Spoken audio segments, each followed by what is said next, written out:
This message is just for you. You are good enough. This is the episode for you. How do we find the resources that really work for us in this sea of so many possibilities? Hi, I'm Emily from the Language Confidence Project. I am an Oxford graduate in languages and linguistics. I've had a long background in language teaching, and I'd love to help you to feel more comfortable in your language learning and make the process more creative, more sustainable, and more meaningful. And today, I just wanted to pop in and make sure that if you're investing your time, money, or energy into something in your language learning, that it's bringing you the returns that you really want. It feels like there are hundreds of new things on the language learning market every day. A habit tracker or a method to try, courses, apps, and we are constantly being inundated with conflicting opinions and reviews about what and how and when to use them. So how do you know if it's good? Because we know as seasoned language learners that we can't just ask, is it effective? And call it done. In the same way that you can't go up to a chef and say, hey, you're a chef, do carrots work? And they'll be like, for what? You know, for a shepherd's pie, carrots are almost compulsory. For pizza, they're a bold choice, but not completely illogical. And for Rocky Road brownies, well, don't be ridiculous. For what is a really important question. And that's because the really comforting thing with language learning is, actually, if we consider the question, does it work, as binary, most things will work. On a basic level, all you need to make progress in the vague, unspecified sense of the word is more vocabulary than you have now, more grammar than you have now, and more practice at putting both of those things together.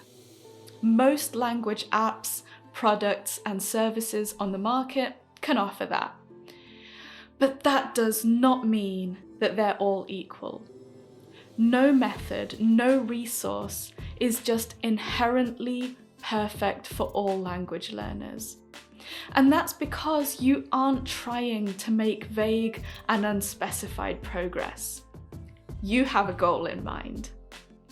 And more than that, you are learning this language as a whole person, a whole tangled web of past experiences and routines and interests and thoughts and your whole personality. And so when we see this shiny new thing and wonder if it could work for us, we need to make that decision as a whole person.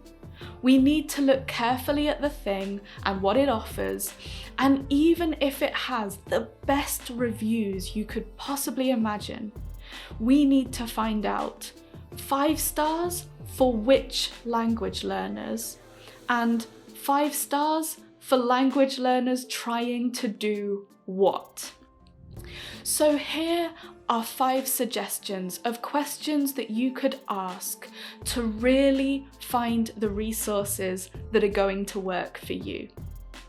Let's start with the most essential question. Number 1, is this thing going to teach me what I need to know? Is it going to help me on the road to that image I'm holding in my head of what I want my language to do for me submitting that dissertation in a foreign university, or me talking confidently to other parents outside the school gates in my new life in another country with my family? And when it comes to making that dream a reality, can this thing really solve a specific problem that I'm having, or bring me information efficiently that I don't already have? Then We need to start looking at ourselves, the way we work, the way we think, how we behave on a daily basis. And then ask ourselves, is this good for me right now? So here are some questions for that. Question number 2. How does the idea of this thing make me feel?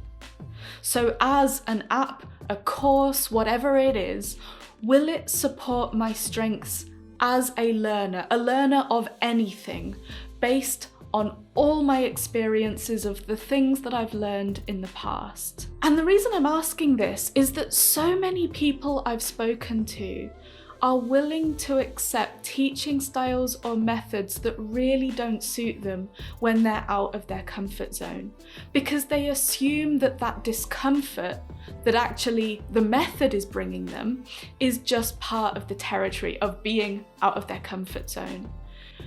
But actually, it doesn't need to be like that. Because the dizziness that you feel, the overwhelm at just how many methods and resources are out there, is telling you that there will be things tailored to people like you, who do what you do and want what you want while they're learning a language. And you learning a language is not that different from you learning anything else that was more comfortable to you in the past. So think about previous happy learning experiences. What made them comfortable? What made them inspiring? Bring that knowledge in and trust your gut. Question number 3. Does the thing inspire me?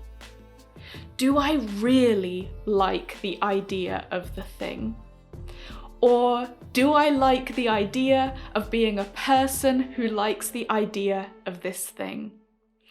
In short, does the thing bring something to your life that excites you or stirs your curiosity? Or is it more that you feel like you should be excited by it because it's really popular, because it feels like the default go-to for your language, or because people that you respect swear by it? Question number 4. How would this thing fit into the rest of my life as it is right now? Is it something that I can see myself sticking to? If I stayed exactly the same as I am now, and my life stayed exactly the same as it is now. So often we buy into the idea that if we have the right things, me from tomorrow will wake up more disciplined, more confident, more efficient, or more something. And when that doesn't happen, we then often just look for that same promise, but somewhere else, with another new thing. But as much as we want to, the vast majority of the time, we can't shop for confidence, we can't shop for discipline. Those things come in such fleeting bursts with your purchases or your downloads, and then they go back to the way they were before. So if there is one takeaway from this video today, it's that no matter how good people say the thing is, you don't need to try to contort yourself to fit an app, a method, or anything else that fundamentally doesn't suit you. What you don't need right now is resources piling up that you bought either out of obligation or to suit an idealized version of yourself. Find the things that will work best with who you already are and that will get you to where you want to be. And if you've done something or bought something and it's been revolutionary in your language learning, make sure that you leave detailed reviews with all of today's points in mind. So many people in the language learning world would be immeasurably grateful if you were really clear in your reviews about what it helped you to do, how, and what kinds of other people would really benefit from it. That stuff is gold dust in the language learning world.